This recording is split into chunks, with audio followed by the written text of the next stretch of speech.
Frito-Lay wanted to have things that they could give away to schools that bought their chips. They'd send them like a box of 100 of something, and they decided they wanted like Chester Cheetah on a clip. Here is the little clip. So you saw the drawing, that's the clip.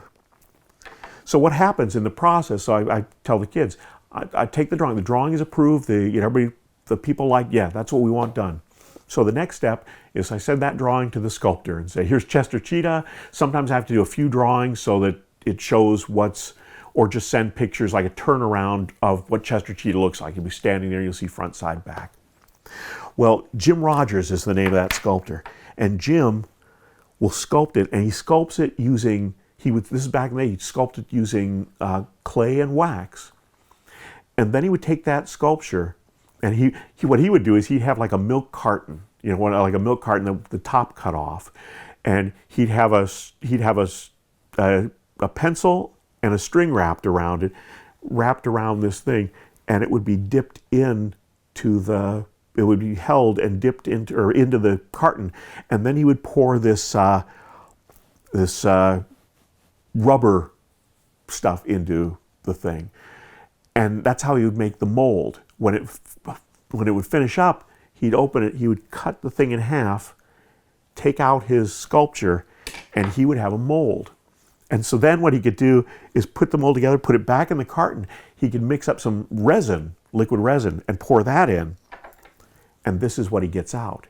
And what we do is we'd have him make, it might be like 20 of these, because, usually we'd have extras, but really what we needed were 3, 1 or 4. 1 to go to the license holder, so 1 to go to Frito-Lay.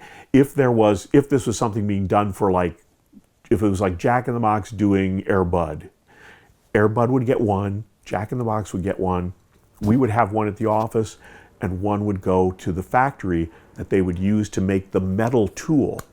They call the metal mold, which they call a tool. So this goes to the factory to make the tool. Then we send this thing to an artist who specializes in doing paint masters. So they mix up the colors and they paint this perfectly. You will never see it look better than this. So that's Chester. If you look at the final, it's not as, things might be slightly sloppier. It's not as, like I said, it'll never be better than the paint master. Then the paint masters are sent for approval. You sent for approval. Once approved, we have 1 that goes to the factory, and they're, like we say, match this. So when the production starts, it's what I've been in China. What's interesting is they'll set up a line, and it'll be like a football field. I mean, well, first of all, they'll get the pellets, the orange PVC pellets that'll go into the machine and melt. The mold is ready now. Mold comes together. It's called injection molding. The PVC liquid is injected into there, heated up, opens up, and it comes down the chute. Here's your piece, and they keep coming. And they have a bin at the bottom. When they fill up the bin, the guy takes them into the football field room. And the football field room, they have all these tables lined up.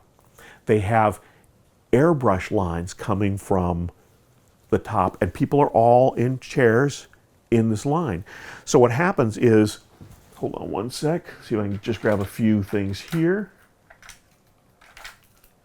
What happens is everybody has a different job to do online. So the first person grabs the piece out, grabs the orange piece, and their job might be to handle the nose. So they have what they call a mask, and it's kind of, again, it's a metal thing or metal or whatever that they basically cover up everything except for that nose. They've got black, then they hand it to the next person. Next person handles the white on this hand and this foot. Or their mask goes over, maybe they have both. Hand it to the next person. That next person has a couple of spots here. Then there's another person who does some more spots. There's somebody who does the sunglasses. But every little bit they've decided who is spraying for efficiency, who sprays just that thing to get it done. The last person, what was so wild was the last person on the line is quality control. And they have all these brushes in their hands. I mean, like a bunch of brushes and then they have one like, ooh, they have one that's like an eraser kind of a dissolver, like, ooh, the nose went a little too, the paint went out a lot, and they would get rid of it. But then, oh, they missed a spot here, they missed a little bit of here, it's, need a little more blue. And I would watch them, I mean, they had the brushes like, I can't even do it.